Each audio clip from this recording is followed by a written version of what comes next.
नींद में सोई गई छोटी रानी और राजा की सुनी ना जाने वाणी।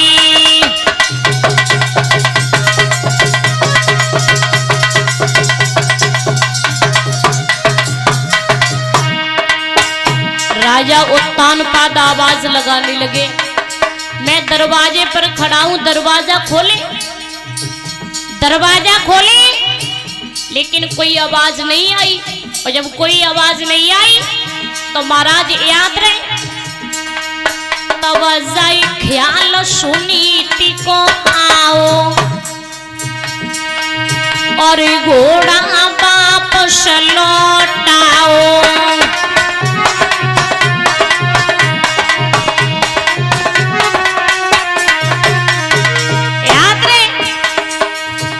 बड़ी वाली रानी की याद आ गई और जैसे ही बड़ी वाली रानी की याद आई, राजा उत्तानपाद ने घोड़ा को वापस लौटाया।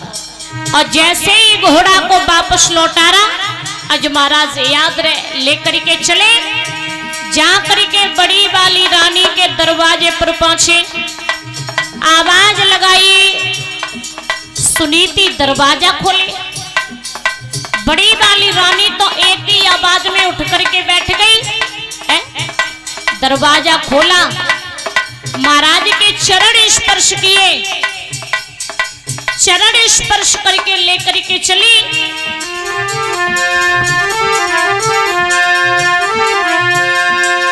सीढ़ियन सीढ़ियन चली लिबाई, पकड़ी अंगुलियां वलमय अपने की,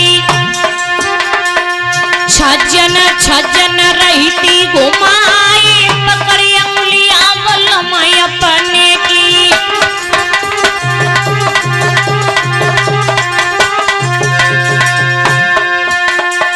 जाने अड्डा पे लए बैठा रे, प्राण न प्यारे कंठ हमारे, मैया दिल में रही अरसाई, अयुबी धना ने तेरा सुनिए।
जन्मों पे भी धना रूठ होए,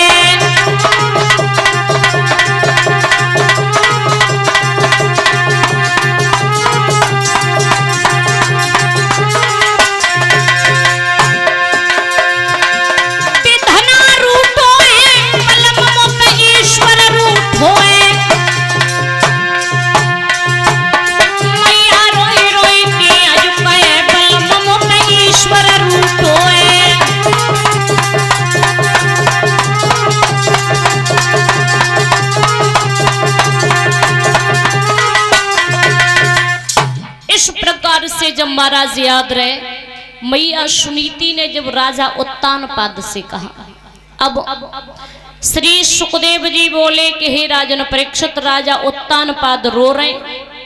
सुनीति बोली, महाराज आप क्यों रो रहे? आप न रोए, रोने के लिए तो मैं ही काफी हूँ, रोने के लिए मैं ही काफी हूँ। ये तो मेरा भाग्य है, ये मेरी किस्मत में है जो मैं आज इस झोपड़ी पर पड़ी हूं, मेरी किस्मत में रोना है, आप न रोए। जैसे ये बात कही कि मेरी किस्मत किस्मत में रोना है आप ना रोए तो महाराज याद रहे। रानी सुनीति कहने लगी महाराज कभी कभी इस गरीबनी की भी याद लेते रहा करो। राजा उत्तानपाद याद रहे भक्तों सारी रात बड़ी वाली रानी के पास में रुकते हैं। सुबह हुआ और वैसे ही 4 बजे छोटी वाली रानी के दरवाजे पर आ गए। अब ये छोटी वाली रानी पहले से ही दरवाजे पे खड़ी है। कहने लगी हाँ समझ गई आप मेरी शौत के पास गए थे ना, याद करो वो दिन आपने कसम खाई थी ना मैं कभी उसके पास नहीं जाऊंगा, लेकिन आप मेरी शौत के पास गए। जैसे ये बात कही कि आप पहल मेरी शौत के पास गए। अब तो महाराज याद रहे।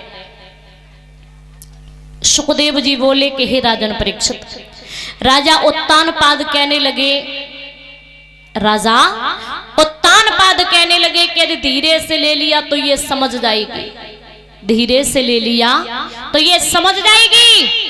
तो राजा उत्तानपाद एकदम से कहने लगे कि अरे तू तो अंदर जाकर के सो गई है, सारी रात में दरवाजे पर पड़ा रहा लेकिन फिर भी तुझे चैन नहीं आया है, तू अंदर जाकर के सो गई, तूने उसे घर से बाहर निकाल दिया और अभी भी तुझे चैन नहीं है, तो ये ले तलवार जाकर के उसे मार दे।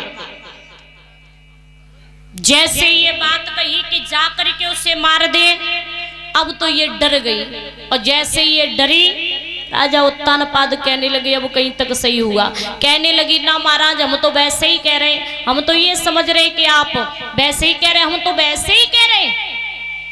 जैसे ये बात कही कि हम तो वैसे ही कह रहे। अब महाराज याद रहे सुखदेव जी बोले कि हे राजन परीक्षित फूलों से सेज सजाइए बड़े सुंदर ढंग के साथ में। और रानी सुरुचि राजा उत्तानपाद को अंदर ले जाती है, भोजन करवाया, बड़े सुंदर ढंग के साथ में बैठा लाए। सुखदेव जी बोले कि हे राजन परीक्षित उसी दिन से राजा उत्तानपाद की दोनों रानियां गर्भवती हो जाती हैं। बोले गोविंद भगवान की, वृंदावन में हरिलाल की। और सभी बोलेंगे तालियां बजाते हुए।